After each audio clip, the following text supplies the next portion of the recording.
सुगस Vedanta limited ने अपने quarter four के रिजल्ट्स अनाउंस कर दिए हैं। ये रहे स्क्रीन पर कंपनी के रिजल्ट्स। अभी इनको डिस्कस करेंगे, वीडियो को एंड तक देखना क्योंकि वीडियो के आखिर में हम चार्ट्स को भी यहाँ पर समझने वाले हैं कि क्या वेदांता लिमिटेड में और फर्दर ब्रेकआउट पॉसिबल है।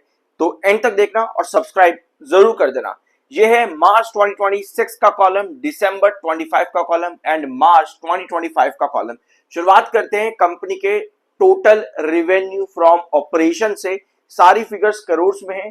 24,609 करोड़ का यह है कंपनी का रेवेन्यू फ्रॉम ऑपरेशंस। 24,609 करोड़ जो कि दिसंबर में 21,337 करोड़ का था, यानी क्वार्टर ऑन क्वार्टर बेसिस पर कंपनी के रेवेन्यू फ्रॉम ऑपरेशंस पे इंक्रीज देखने को मिला है। पिछले साल मार्च में 16,686 करोड़ का कंपनी का रेवेन्यू फ्रॉम ऑपरेशंस था, यानी कि क्लियर है कि कंपनी ने लगभग 800 करोड़ के आसपास का, यहाँ पर 720 करोड़, अगर हम इसको कैलकुलेट करेंगे तो अराउंड 720 करोड़ निकलता है। कैलकुलेट आप लोग भी कर लेना। 720 करोड़ कंपनी ने इंप्रूवमेंट दिया है ईयर ऑन ईयर बेसिस अपने रेवेन्यू फ्रॉम ऑपरेशंस में। तो पहला सेगमेंट कंपनी के रेवेन्यू से बहुत बढ़िया आया है और अच्छी चीज ये है कि इस बार कंपनी की अदर इनकम 418 करोड़ है जो कि ईयर ऑन ईयर बेसिस पर बढ़ी है। पिछले साल मार्च में 346 करोड़ की अदर इनकम थी कंपनी की और पिछले क्वार्टर दिसंबर में 486 करोड़ की अदर इनकम थी। तो quarter on quarter basis other income गिरी है but year on year basis पर कंपनी की अदर इनकम बढ़ी है, जिसके बाद टोटल इनकम कंपनी की 25,027 करोड़ की है और पिछले साल 17,032 करोड़ की कंपनी की अदर इनकम थी। यानी कि कितना इंक्रीज हो गया, लगभग 3,500, कितना हो जाएगा 8,000 करोड़ के आसपास का लगभग इंक्रीज है कंपनी का। टोटल इनकम में 8,000 करोड़ के अराउंड कंपनी ने इंक्रीज दिया है अपनी टोटल इनकम के अंदर ईयर ऑन ईयर बेसिस पर। वेराज दिसंबर में 21,823 करोड़ की कंपनी की जो है टोटल इनकम थी। सो पहला सेगमेंट कंपनी का काफी बढ़िया है। इसको एक बार कैलकुलेट यहां पर कर लेना क्योंकि मैंने गलती से इसको 800 करोड़ बोल दिया था। ये आपका अराउंड जाएगा 4,000 और साथ में ये आपका जाएगा 8,000, तो लगभग 7,200 करोड़ के आसपास का है। ये मैंने गलती से 720 बोल दिया था। 7,200 करोड़ के आसपास का इंक्रीज है total revenue from operation year on year basis पे। अब आते हैं कंपनी के एक्सपेंसेस पर। तो एक्सपेंसेस ये रहे कंपनी के 19,119 करोड़ के एक्सपेंसेस कंपनी के मार्च में है।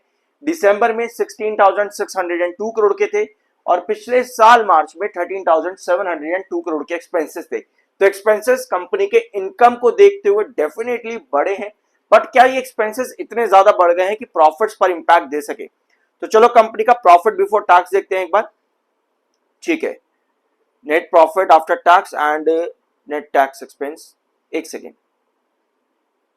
ठीक है, ये रहा कंपनी का नेट प्रॉफिट आफ्टर टैक्स। यहां पर नेट प्रॉफिट आफ्टर टैक्स है, नेट टैक्स एक्सपेंसेस, और ये रहा प्रॉफिट बिफोर टैक्सेस 5,908 करोड़। खत्म हो जाती है यहीं पर ही कहानी, क्योंकि प्रॉफिट बिफोर टैक्स कंपनी का 5,908 करोड़ है जो कि पिछले साल मार्च में 3,331 करोड़ का था। यानी कि एक्सेप्शनली कंपनी ने बहुत बढ़िया प्रॉफिट में इंक्रीज दिया है ईयर ऑन ईयर बेसिस पर।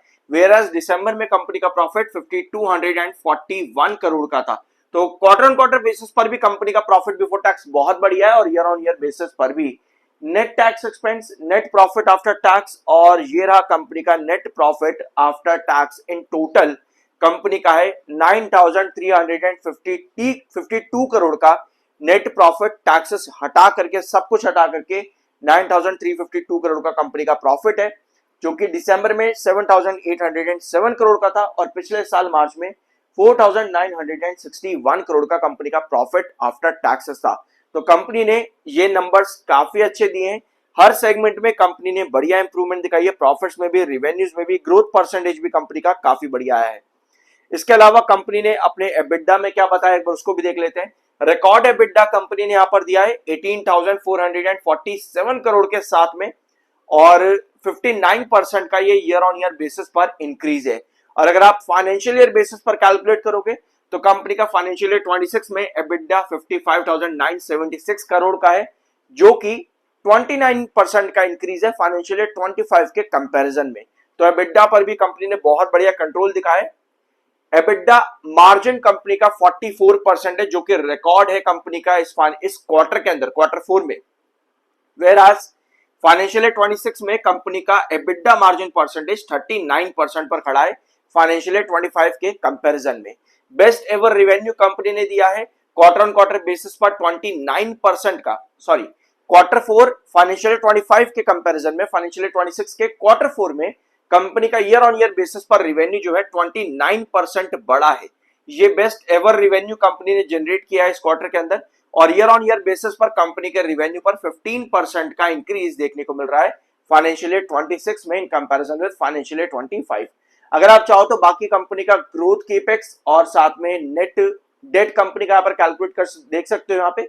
इसके अलावा डीमर्जर इफेक्टिव देखने को मिलेगा 1 मई से। इसका इंतजार काफी सारे इन्वेस्टर लंबे टाइम से कर रहे थे, 1 मई से डीमर्जर इफेक्टिव देखने को मिलेगा। इसकी भी अपडेट कंपनी ने यहाँ पर दी है, ऑल्दो पहले ही ये अपडेट मार्केट में अवेलेबल है। तो आज इसकी ऑफिशियल अनाउंसमेंट भी कहीं ना कहीं कंपनी ने कर दी है। अगर आपको डीमर्जर से रिलेटेड वेदांता लिमिटेड की कुछ भी इंफॉर्मेशन चाहिए तो मेरे चैनल पर वीडियो अवेलेबल है, प्लीज जरूर जाकर के देखना और सब्सक्राइब जरूर कर देना। वॉल्यूम्स एंड डिलीवरीज पर बहुत बढ़िया चीज देखने को मिल रही है, क्योंकि हाइयर वॉल्यूम पर जाने के बाद भी वेदांता लिमिटेड के डिलीवरीज काफी ज्यादा है। 60% की डिलीवरी 4 करोड़ के वॉल्यूम पर। आप देखो यहाँ पर वॉल्यूम्स डबल हो चुके हैं कल के सेशंस के अकॉर्डिंग, और आज उससे भी ज्यादा वॉल्यूम है, और इसके बाद भी डिलीवरीज अभी भी ज्यादा है, यानी कि बार कहीं ना कहीं और ज्यादा बढ़ रहे हैं वेदांता लिमिटेड में।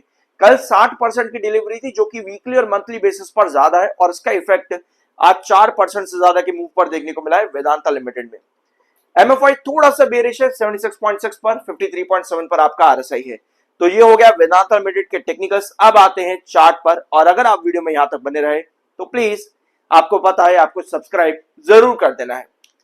देखो यहाँ पे वेदांता लिमिटेड ने जनवरी 2026 में अपने एक रिजेक्शन क्रिएट करा था 770 के पास में। बट अच्छी चीज ये रही कि वेदांता लिमिटेड ने एक बार ऑलरेडी 770 का रिजेक्शन सरपास कर दिया है, यानी कि डबल टॉप नहीं क्रिएट किया वेदांता लिमिटेड ने, पहले ही 770 का रिजेक्शन जो ब्रेकआउट दे चुका है, बट उसके बाद फॉल यहां पर देखने को मिला। यानी कहीं ना कहीं वेदांता लिमिटेड में अभी क्या सिचुएशन है कि आपका जो बेस है ये डायगोनल की तरह कुछ इस तरह से ऊपर की तरफ जाता देखने को मिल रहा है, यानी कि बहुत अच्छा पोटेंशियल है कि 770 का आपका रिजेक्शन आज भी टूटता देखने को मिले, और कल के सेशन में ये मोमेंटम और कैरी कर सकता है 790 की तरफ।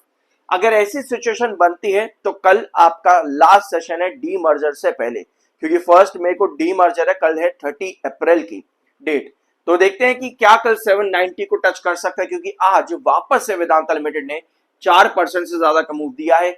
7 EMA के ऊपर ट्रेड कर रहा है, 21 EMA 7 EMA के नीचे है, 200 EMA आपका काफी नीचे है, जो कि एक सस्टेनेबल ब्रेकआउट क्रिएट किया है वेदांता लिमिटेड ने। तो आज की कैंडल बहुत बढ़िया है, 770 को ऑलरेडी अप्रैल में ब्रेकआउट कर चुका था, आज 770 के पास स्ट्रगल कहीं ना कहीं कर रहा है। अगर सस्टेन करता है तो कल हाई चांसेस है कि 790 के आसपास का प्राइस देखने को मिले वेदांता लिमिटेड में। तो रिजल्ट्स कंपनी के मेरे हिसाब से बहुत बढ़िया है, बाकी आपका क्या ओपिनियन है कमेंट बॉक्स में जरूर शेयर करना, सब्सक्राइब जरूर करना। मिलता अगले वीडियो में।